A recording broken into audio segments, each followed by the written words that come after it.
I think one of the things I'm most proud of for Anawim Housing is our agility and responsiveness to meeting community needs. We were going to rehab every house on that street, sort of as a model and a catalyst for other organizations to come in and clean up the inner city and clean up really bad properties and sort of revitalize the neighborhood. And we just started having some meetings around this idea of trying to provide shelter for people homeless or nearly homeless. One thing led to the other, and the conversation turned to, well, we need to have a nonprofit. So I believe it was Sid that brought us the Hebrew word Anawim.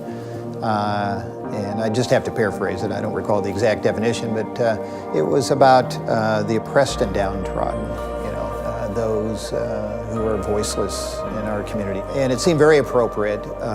We wanted to move people from being voiceless and oppressed to being empowered. And so Anawim, I think, was a perfect term.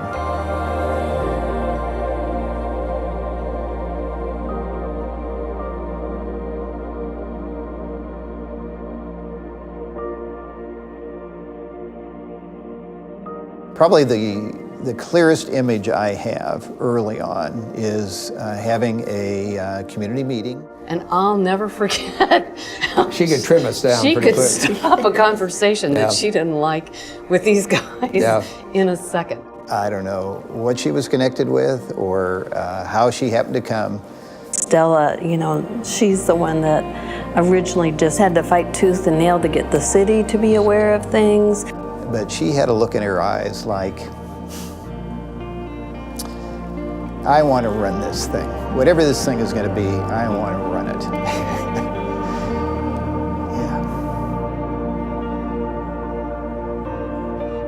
In '98, we decided to move to Iowa with the twins and my son, Hector. We moved to Anawim in December.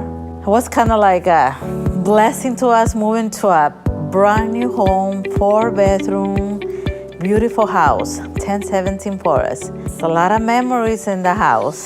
So Anawim was kind of like an opportunity to us. They had an opening in Anawim. Sister Stella called me and said, Francisca, we have an opening for the reception desk. Would you like to work with Anawim? I said, yes, I can. No, I want to work, no? And because for me, Anawim is kind of like my home. Anawim was like a blessing, to have my own place and then to move to my own property. So since then, I've been working in Anawim. Our mission is to help people in need. And I feel like this is their place to start.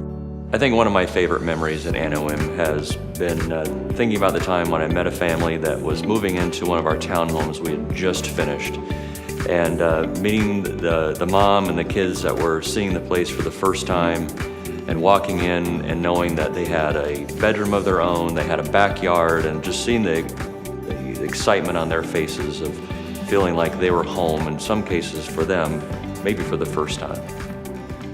I think that was the reason why I really was interested in Anawim, was that I had worked with low-income housing in another job, and it was so miserable to see where these people lived. I learned about Anawim at the 10-year anniversary, which was 1997, and I was invited to a gala event to celebrate 10 years.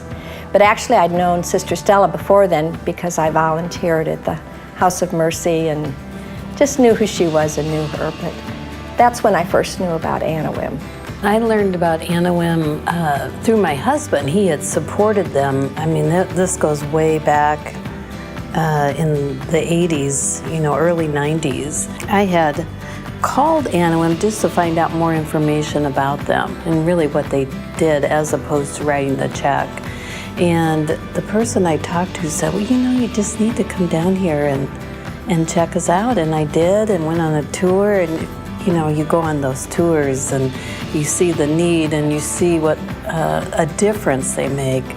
I was hooked that day, and I I've been supporting them ever since. I've been so proud to be a part of the effort moving Anawim forward as we've built upon our programs and services and housing options and the developments we've been able to create over these last several years, providing not only a sustainable effort to things that have been established in our early years, but now creating opportunities for what's next for Anawim in the years to come.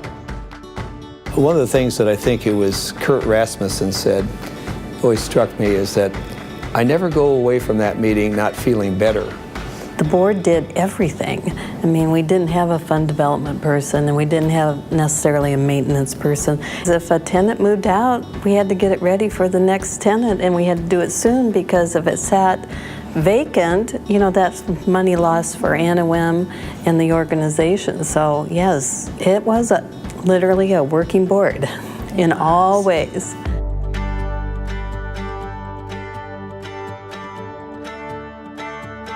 We were sitting at the table across from Rick Tulkson and Jim Hubble, and Rick said, well, what if we just built you a house? It was like, whoa, okay, I've never been on a fundraising call where somebody like ups me one, right? To say, oh, let's not just give you money, let's just build houses for you. So we really didn't have any visibility. Anawim, nobody could spell it, nobody could pronounce it, and we had Stella was kind of our landmark, and so then that took it off. That propelled the whole thing, and then everybody said, oh, this is for real. To be a catalyst for other organizations to do the same thing, to provide clean and safe, affordable housing for families in need. And what a great mission. I mean, it's pretty simple, it's pretty clean, and it works. Women Empowering Families originally started off Women Empowering Women, and it was just something as I saw our tenant population, and which was mostly single women, head of households, I just thought there was just something really needed there to have a bigger impact than just helping them with Anawim. And so I had talked to Sister Stella about it, and about this idea of how about if we get women in the community to support the women in Anawim. And it was sort of overwhelming. It was, you know, overwhelming for me to think this had great potential. And so I asked Cecelia if she would team up with me and help me partner Women Empowering Women at the time. And she said yes, and we've been a team since. We've been a team ever That's since. right. That's right. Instead of women empowering women, it's women empowering families. Perfect. And stabilizing families is what it's all about. It's perfect. You know, okay, we've got to provide housing, we've got to provide recreation, we've got to provide social services, okay? You just can't have an apartment, give somebody keys, and walk away, okay? And I think that's another piece of Anawim's history that still survives and thrives. We cannot help families if we don't provide programs that support their employment, and that's part of how they are going to live. But they can't do that without funding and social workers and counselors. They need programs for support, and that's what our funds really go for. It makes a difference in each family life. I think it's because it's personalized, those funds, as opposed to just a blanket type of request. Every family can decide what they may need outside of their housing situation. Well, I've been living with Anawim since I moved back to Des Moines, which was about 16 years ago. I started out in an apartment complex, and as my family grew, my housing grew, I moved from the apartment to a duplex and then to my current home, which I've been here about, a little over 12 years, and my family has grown, so it's been very fitting. It was helpful at that time, and it's helpful now. My three youngest children, this is the only home that they've been in, so it's kind of special to them, and it's just been a great experience.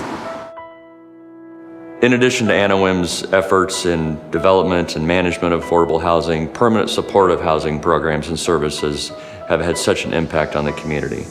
We've been a part of eliminating veterans' homelessness in our community. We've had a tremendous impact on reducing and nearly eliminating the unsheltered population in our community. And we look forward to continuing to be a part of this effort going forward.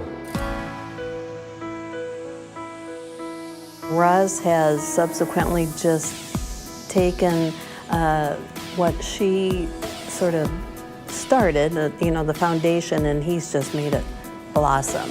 We've served so many more people now than we ever have, and his leadership has been incredible. Anawim has been a good steward. So if you're trying to provide something for housing, for whatever it might be, and you ask for some money, not a problem. I mean, no hesitation of giving money to Anawim because you knew, and you still know, that it's going to be well spent. 30 years from now, I won't need to weigh in on 30 years from now, but good luck. I mean, you're successful now. I just can't imagine it not being around for a long time. Building upon the legacy of our first 30 years, Anawim will continue to respond to the community's needs for affordable housing solutions, whether it's through our programs and services, development, or management. Anawim looks forward to being a solution for many years to come, because home is everything. There will always be a house that needs being rebuilt. And a family that needs it. And yes, and a family that needs it. Feliz 30 aniversario, Anawim. Happy 30th anniversary, Anawim. We love you. We love you. Thank you.